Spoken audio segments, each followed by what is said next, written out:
जोगेश सिंह, दर्शन सिंह, वरुण सिंह, ये वो लोग हैं जिन्हें अगवा कर लिया गया है, वो भी तब जब ये तीनों कठुआ में एक शादी समारोह में जा रहे थे। पिछले 24 घंटे से ज्यादा का वक्त हो गया है, लेकिन तीनों का अता पता नहीं है। जम्मू कश्मीर पुलिस और सुरक्षा बल बड़े पैमाने पर तलाशी अभियान शुरू कर दी है। कठुआ में 3 आम नागरिकों के लापता होने के तीसरे दिन भी लगातार सर्च ऑपरेशन जारी है। इस बीच जम्मू कश्मीर पुलिस के वरिष्ठ अधिकारी जो हैं वो बिलावर पहुंच चुके हैं। आपको बता दें कि बेहद ज़्यादा महत्वपूर्ण ये इलाका है, क्योंकि 3 सिविलियंस जो हैं वो यहाँ पर मिसिंग हैं। ये इलाका जो है ये बिलावर का पड़ता है। यहाँ से ठीक सटा हुआ इलाका लोही मल्हार का है, जहाँ से ये वाक़या सामने आया। देर शाम जो है पुलिस को इस बात की इत्तला मिली, जिसके बाद ये सर्च ऑपरेशन जो है वो शुरू किए गए।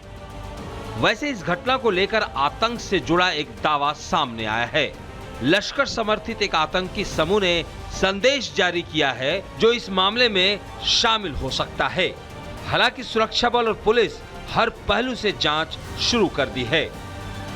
अभी तक इन तीनों जो सिविलियंस हैं, जिनमें कि 2 की आयु 35 और 40 वर्ष है और एक जो है वो नाबालिग है, यानी कि उसकी आयु जो है 14 वर्ष है। अभी तक उनके लिए लगातार सर्च ऑपरेशन जारी है और इस बीच तमाम आला अधिकारी जो हैं जम्मू कश्मीर पुलिस के, वो इस वक्त बिलावर पहुंच रहे हैं ताकि इस जो बड़े पैमाने पर सर्च ऑपरेशन चलाया जा रहा है इसे मॉनिटर किया जा सके।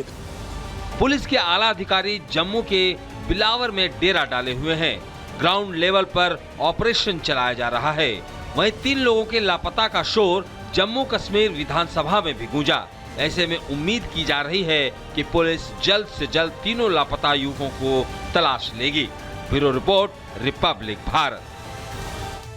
और अब बात करेंगे होली के त्योहार की। होली का त्योहार जैसे जैसे करीब आते जा रहा है, अलीगढ़ मुस्लिम यूनिवर्सिटी वैसे वैसे विवादों के रंग में रंगती नजर आ रही है। दरअसल कैंपस के अंदर ही ईद मनाने की अनुमति दे दी गई, लेकिन होली मिलन कार्यक्रम की अनुमति नहीं दी गई है, जिसके बाद ये सवाल खड़े हो रहे हैं कि आखिरकार एएमयू दोहरा रवैया क्यों अपना रहा है। देखिए आप।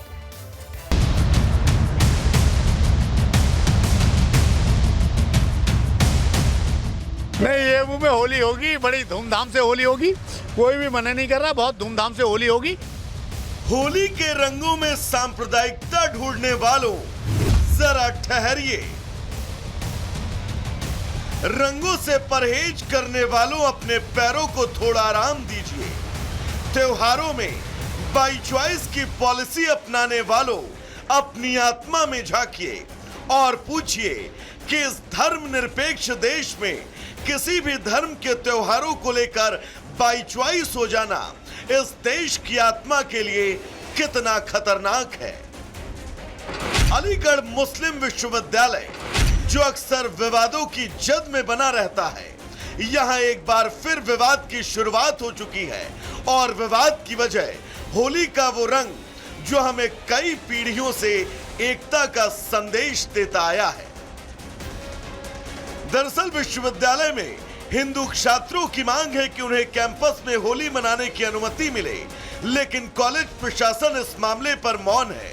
छात्रों ने कॉलेज प्रशासन से सवाल पूछा कि जब कैंपस के अंदर ईद मनाने की इजाजत है तो फिर होली को लेकर दोहरा रवैया क्यों? और इस दोहरे रवैये को लेकर करणी सेना ने यह भी ऐलान कर दिया कि 10 मार्च को कैंपस के अंदर होली का कार्यक्रम मना कर रहेगी। और इस बात को अलीगढ़ के सांसद सतीश गौतम ने भी अब बल दे दिया है। नहीं, एएमयू में होली होगी, बड़ी धूमधाम से होली होगी। कोई भी मना नहीं कर रहा, बहुत धूमधाम से होली होगी। सभी हिंदू छात्र अपनी होली मनाएंगे। कोई भी हिंदू छात्र को कोई प्रॉब्लम आती है, उसके लिए मैं बैठा हूँ। मेरे रहते हुए अलीगढ़ यूनिवर्सिटी में होली धूमधाम से मनाई जाएगी। परमिशन की आवश्यकता ना, होली मनाइए, कोई प्रॉब्लम नहीं। नहीं, कोई नहीं होगा। मारपीट कैसे हो जाएगी? जो मारपीट करेगा उसको ऊपर पहुंचा देंगे। सतीश गौतम ने साफ कह दिया कि होली खेलने से, होली मिलन समारोह आयोजित करने से कोई नहीं रोक सकता। सांसद महोदय के शब्दों में कटुता तो जरूर है, लेकिन होली समारोह के लिए रोक देने में कॉलेज प्रशासन की मधुता तो नहीं। बहरहाल लोग सड़कों पर हैं, कॉलेज में हंगामा है, सांसद महोदय भी ऐलान कर चुके हैं और अब इन हालातों के बीच ये देखना होगा कि एएमयू में पारस्परिक मिलन के उत्सव यानी होली को लेकर आगे होता क्या है? Bureau report, Republic Bharat. अब बात करेंगे प्रधानमंत्री नरेंद्र मोदी के गुजरात दौरे की। प्रधानमंत्री नरेंद्र मोदी गुजरात दौरे पर हैं और दौरे का आज उनका दूसरा दिन और दूसरे दिन आज महिला दिवस के मौके पर लखपति दीदी को वो सम्मानित करेंगे, उनका संबोधन, इसके अलावा भी कई कार्यक्रम होंगे। लेकिन प्रधानमंत्री नरेंद्र मोदी के दौरे के पहले दिन की तस्वीर सामने आई है जिसे आप भी देखेंगे तो भावुक हो जाएंगे। देखिए।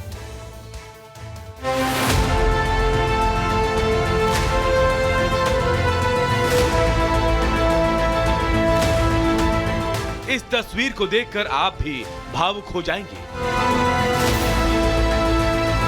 तस्वीर में एक युवक हाथों में पीएम मोदी और उनकी मां की तस्वीर लेकर खड़ा है और पीएम मोदी के देखते ही युवक की आंखों से झरझर आंसू बहने लगे।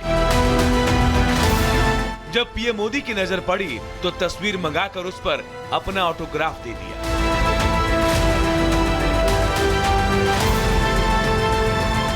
पीएम मोदी सूरत में रोड शो कर रहे थे। उसी दौरान एक दिव्यांग युवक ने पीएम को पेंटिंग भेंट की। पेंटिंग में राम मंदिर के साथ साथ पीएम मोदी की तस्वीर थी, जिसे देखकर पीएम मोदी गदगद हो गए। हमारे यहाँ पे जब साहब पधारे तो हमने पेंटिंग दिखाया, उन्होंने पेंटिंग मंगाया और उसके ऊपर उनके ऑटोग्राफ सिग्नेचर दिए। उनके जो सिक्योरिटी गार्ड्स थे उनको बोला कि इनको बैक स्टेज बुलाइएगा। सर हमसे मिले, जैसे आए उन्होंने मेरा नाम पुकारा कि मनोज आ गए आप। मैंने बोला हाँ सर। तो काफ़ी मुझे खुशी हुई।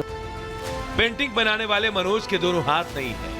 मनोज ने अयोध्या में बने राम मंदिर की पेंटिंग अपने मुंह से बनाई है।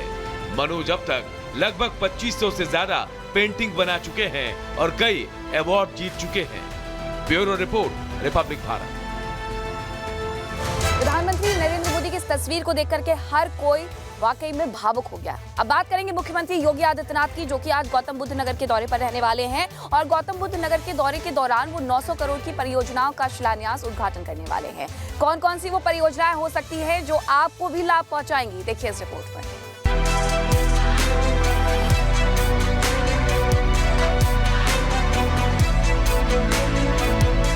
योगी सरकार विकास के पथ पर लगातार तेजी से कदम आगे बढ़ा रही है।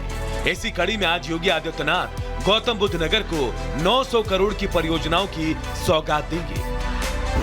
योगी माइक्रोसॉफ्ट कैंपस की नींव रखेंगे, MAQ कंपनी का लोकार्पण करेंगे, ग्रेटर नोएडा के एक्सपो मार्ट में शामिल होंगे, दादरी में गीगा फैक्ट्री का उद्घाटन करेंगे, नोएडा एक्सप्रेसवे पर 2 अंडरपास का शिलान्यास करेंगे। इसके अलावा योगी जारचा में महाराणा प्रताप की प्रतिमा का भी लोकार्पण करने वाले हैं। वैसे यूपी में चुनाव होने में अभी 2 साल का वक्त है, लेकिन उसके पहले योगी आदित्यनाथ ने जो वादे किए थे उसे पूरा करने के लिए वो पूरे जी जान से जुट गए हैं। Bureau report, Republic Bharat. चलिए आगे बढ़ेंगे। खबर आपको अमेरिका से जुड़ी बता देते हैं। दरअसल अमेरिका को कनाडा और मैक्सिको के साथ मिलकर फीफा वर्ल्ड कप की मेजबानी करनी है, जिसे लेकर लगातार देखिए तैयारियां चल रही हैं। लेकिन इसी बीच आपको ये भी बता दें कि इससे पहले यानी कि शुक्रवार को अमेरिकी राष्ट्रपति डोनाल्ड ट्रंप और फीफा के अध्यक्ष जियानी इन्फेंटिनो ने 2025 फीफा क्लब वर्ल्ड कप की आधिकारिक ट्रॉफी का अनावरण किया और इस दौरान ट्रंप को उनके नाम की आधिकारिक गेंद भी मिली, जिसके बाद ट्रंप ने व्हाइट हाउस टास्क फोर्स की स्थापना के लिए भी आदेश साइन किया है। तो इस साल 2026 की अगर हम बात करें तो अमेरिका को कनाडा और मैक्सिको के साथ फीफा वर्ल्ड कप 2026 की संयुक्त मेजबानी करनी है और यही वजह है कि बीते दिनों अमेरिकी राष्ट्रपति डोनाल्ड ट्रंप और फीफा के जो अध्यक्ष हैं उन्होंने 2025 फीफा क्लब वर्ल्ड कप की आधिकारिक ट्रॉफी का भी अनावरण कर दिया है।